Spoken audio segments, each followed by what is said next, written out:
En el verano de 1787, los representantes se juntaron en Filadelfia para escribir la Constitución de los Estados Unidos de América. Luego de haberse esforzado durante varias semanas y después de no haber progresado tanto, Benjamin Franklin, de 81 años, se levantó y se dirigió a la problemática y discrepante convención que estaba a punto de aplazarse en confusión. Él dijo esto: en el comienzo de la contienda con Gran Bretaña, estábamos sensibles al peligro, orábamos diariamente en esta habitación por la protección divina. Nuestras oraciones, señores, fueron escuchadas y fueron agradablemente respondidas. Todos los que estuvimos comprometidos en la lucha debimos haber observado frecuentes ejemplos de providencia en nuestro favor. ¿Nos hemos olvidado ahora de este poderoso amigo? ¿O nos imaginamos que no necesitamos más su ayuda? He vivido, señores, un largo tiempo y mientras más larga es mi vida, más convincentes son las pruebas sobre esta verdad, que Dios gobierna en los asuntos de los hombres. Y si un gorrión no cae a tierra sin que él sepa, ¿es posible que un imperio pueda elevarse sin su ayuda? Por lo tanto, les ruego que nos dirijamos de aquí en adelante en oraciones implorando la ayuda del cielo y que su bendición sobre nuestra deliberación sea sostenida en esta asamblea todas las mañanas. Hasta aquí lo que Benjamin Franklin dijo ante aquella asamblea. Nosotros hemos observado en nuestras exposiciones de los libros de Reyes y Crónicas la caída de Israel. Se habían olvidado de su todopoderoso amigo.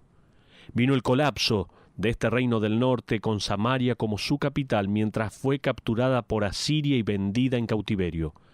Ahora giraremos nuestra atención al reino del sur de Judá, con Jerusalén como su capital. Vamos a ver el rey Acaz y toda su rebelión. Los invito a prestar atención al libro de Segunda de Crónicas, donde, como parece, el reino del sur también está al borde de la destrucción. Comencemos con el capítulo 28, versículos 1 y 2.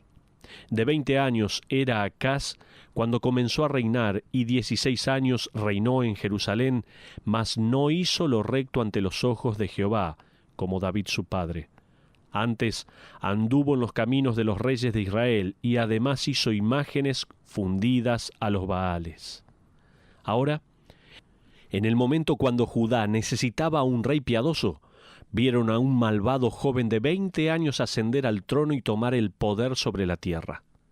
Cuando leí esto, se me ocurrió un pensamiento que nunca antes se me había ocurrido, por alguna razón, mientras hemos leído sobre reyes tras reyes. Si tuvieras 20 años y ascenderías al trono del reino de tu tierra y pudieras tener todo lo que quisieras, si pudieras hacer todo lo que quisieras sin restricciones o sin tener que dar cuentas, si pudieras tener una vida que es lo máximo de tus propios deseos, placeres y búsquedas, ¿qué clase de rey serías? Este joven de 20 años sacó provecho de su poder y se tornó perverso. El texto nos dice que por la rebelión y el pecado de Acaz, Dios provocó la guerra contra Acaz.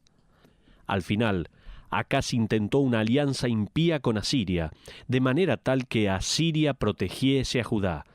Esto es aún más despreciable, ya que Asiria recién había llevado a sus hermanos en cautiverio. Observa los versículos 19, 20 y 21, donde dice así: porque Jehová había humillado a Judá por causa de Acaz, rey de Israel, por cuanto él había actuado desenfrenadamente en Judá y había prevaricado gravemente contra Judá.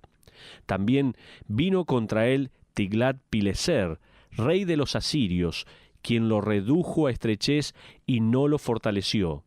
No obstante, que despojó a Acaz la casa de Jehová y la casa real y la casa de los príncipes para dar al rey de los asirios, éste no le ayudó. Imagina eso. Continúa con el versículo 22. Además, el rey Acaz, en el tiempo que aquél lo apuraba, añadió. ¿Qué es lo que añadió? ¿Humillación ante el Señor? Oh, no. Dice la Biblia, mayor pecado contra Jehová. Damas y caballeros, no piensen que el sufrimiento y la aflicción lleva a las personas a Dios. A veces las aparta. Dicho sea de paso, eso puede ser aplicado en un cristiano también. Como Hudson Taylor, el primer misionero en ir a la China, una vez escribió: es posible que la presión que es traída a nuestras vidas nos aleje de esa dulce comunión que, en ese momento, se necesita más desesperadamente que en cualquier otro momento, o es posible que esa presión pueda empujarnos hacia Él. Esto decía Hudson Taylor.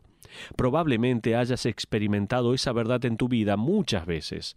Continúa ahora con los versículos 23 y 24.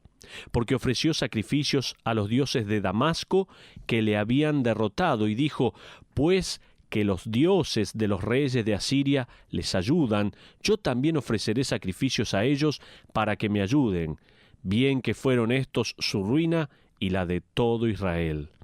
Además de eso, recogió Acaz los utensilios de la casa de Dios, y los quebró y cerró las puertas de la casa de Jehová, y se hizo altares en Jerusalén en todos los rincones. ¿Puedes imaginar eso? ¿Puedes creer cuán malvado fue este hombre, aun cuando aprendió de la caída del reino del norte? Ahora, en este momento, mientras Esdras no incluye este registro en el libro de Crónicas, el libro de Isaías, en el capítulo 7, nos informa que el profeta Isaías vino a Acaz. Le entregó a Acaz la asombrosa profecía que, a pesar de que Acaz estaba cerca de perder su reino en manos de extranjeros, el trono de David no sería quitado por siempre. El signo de esa profecía, según Isaías, era que una virgen concebiría y daría a luz un hijo. Sabemos que esa profecía se cumplió siglos después, cuando la Virgen María concibió al Mesías por la gracia sobrenatural del Espíritu Santo. Como resultado, el Hijo de David fue nacido, quien se sentará sobre el trono de David en el nuevo reino. Bueno, Acaz ignoró a Isaías. Se negó a reconocer la soberanía de Dios y no se arrepintió. Más tarde, murió tan fracasado que el pueblo ni siquiera lo enterró con los otros reyes de Israel o de Judá.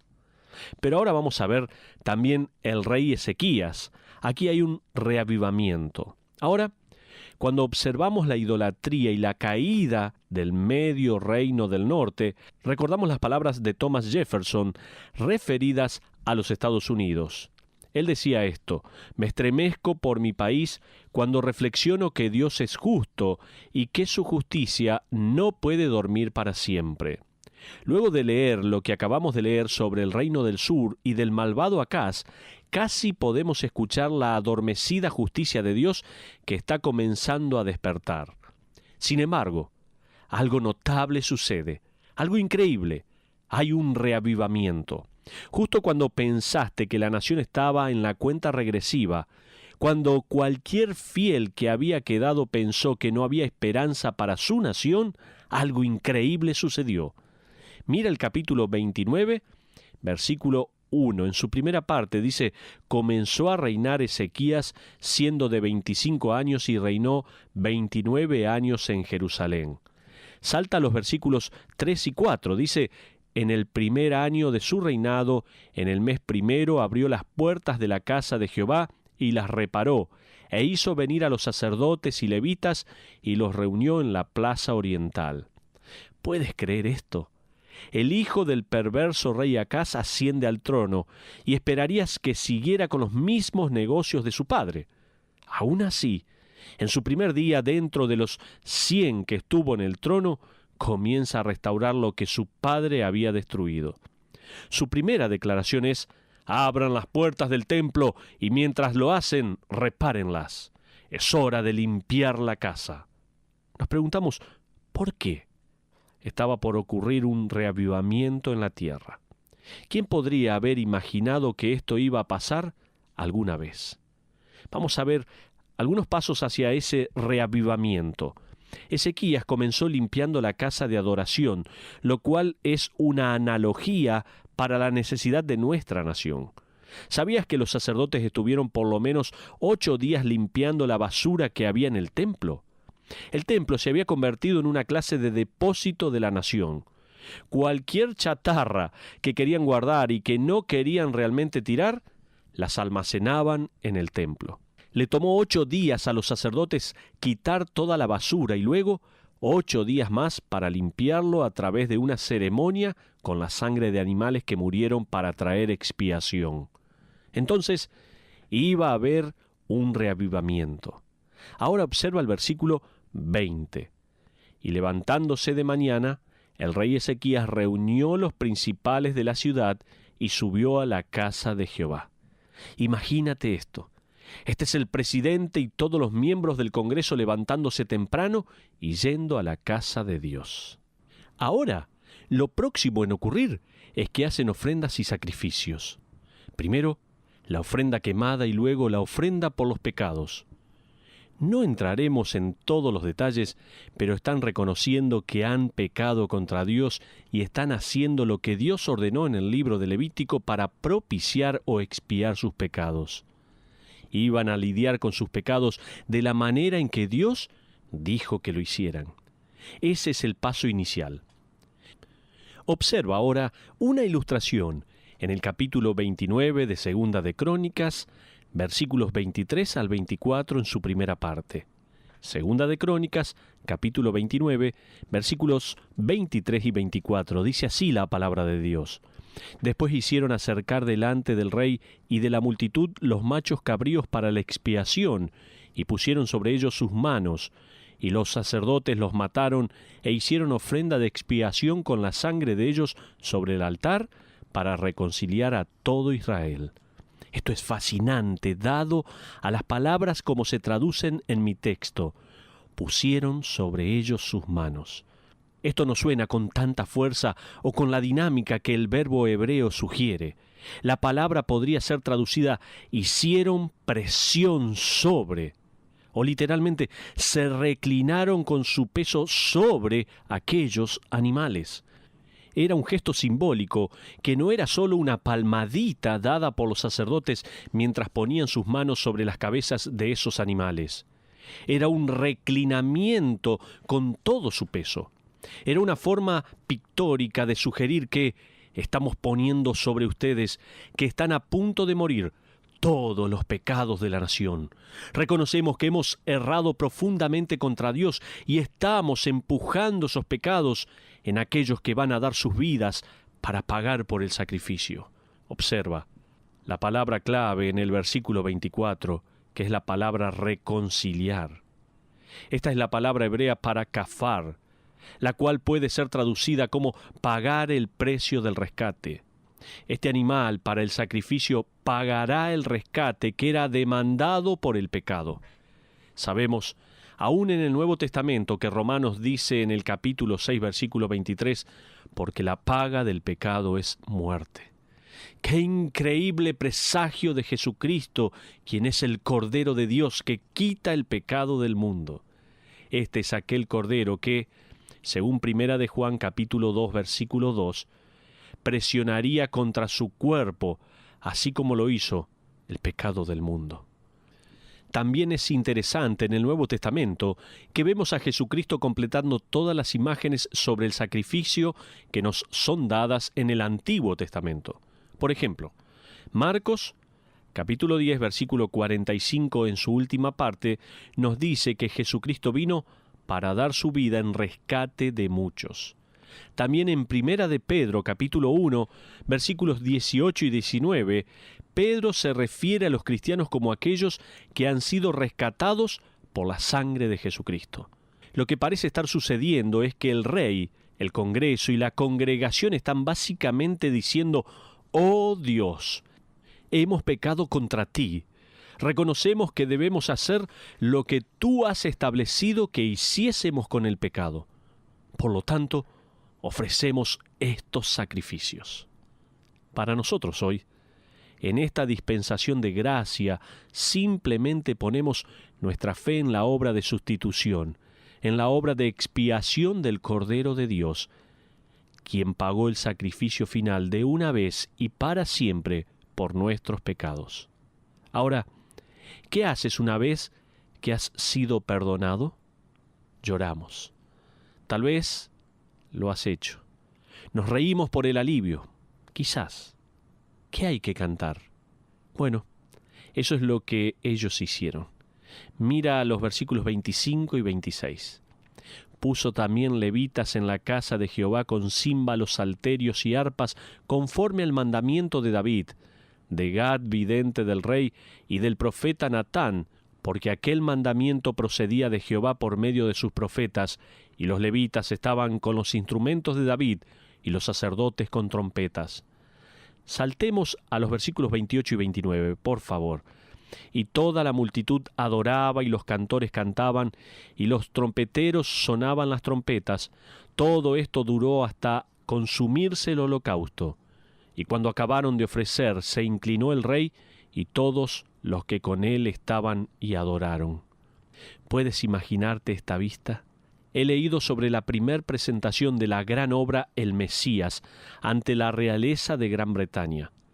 Cuando llegó a la parte donde la orquesta aumenta su sonido y el coro canta Rey de Reyes y Señor de Señores, la reina de Inglaterra se quitó su corona y la puso a sus pies y se paró en reverencia al Rey de Reyes y Señor de Señores. Eso es lo que está sucediendo en estos versículos. El coro está cantando, la expiación es hecha y el rey, su gabinete y el pueblo se inclina y adora. Si hubieras estado ahí y hubieras esperado 30 años para ver a un rey inclinándose ante Dios, te hubieras asombrado de que tal reavivamiento pudiera suceder en la tierra. Sin embargo, estaba sucediendo. Continuemos con nuestro estudio. Mira el capítulo 30 de Segunda de Crónicas. Vamos al capítulo 30 ahora de Segunda de Crónicas. Ezequías decidió hacer algo inusual. Era arriesgado, pero creo que Dios motivó su corazón para hacerlo. Él invitó a ambos reinos a juntarse para celebrar la Pascua. Aquellos que habían quedado en el reino del norte, que habían sido dejados atrás y que se habían casado entre sí, formando la raza samaritana, fueron invitados por él para venir a Jerusalén. Despachó mensajeros para recorrer toda la tierra, y observamos eso en unos momentos. Los mensajeros llevaban un simple mensaje que decía básicamente: Dios está haciendo una obra en el corazón del rey y del liderazgo y del pueblo. Queremos que vengan a Jerusalén a celebrar otra vez la Pascua. Debe de haber sido un mensaje asombroso. Mira desde el versículo 9, ve al 10. Dice así la Biblia: porque Jehová vuestro Dios es clemente y misericordioso, y no apartará de vosotros su rostro, si vosotros os volviereis a él. Pasaron pues los correos de ciudad en ciudad, por la tierra de Efraín y Manasés hasta Zabulón, mas se reían y burlaban de ellos. Debes comprender cuán tonto les habrá parecido este mensaje. Esta gente debió haber pensado: Dios está obrando en la nación, reavivamiento, el rey haciendo reverencia, es un truco, no va a durar. Aparte, de todas formas, no me interesa el Dios de Israel, por lo tanto, no iré. Eso es lo que ellos decían. Mira el versículo 11. Con todo eso, algunos hombres de Aser, de Manasés y de Zabulón se humillaron y vinieron a Jerusalén. ¿Puedes imaginarte siendo uno de los correos o de los mensajeros? ¿Puedes imaginarte corriendo a través de una gran ciudad gritando este mensaje: están invitados a Jerusalén para la Pascua, estaremos adorando a Dios, bajen a Jerusalén? ¿Puedes imaginarte a la gente burlándose de ti, ridiculizándote, riéndose de ti y diciendo: fanático, estás loco? Pero algunos respondieron y recibieron el mensaje. ¿Se te ha ocurrido alguna vez que eres un mensajero? ¿Y puedes esperar la misma respuesta que estos mensajeros recibieron? No dejes que esto te apague.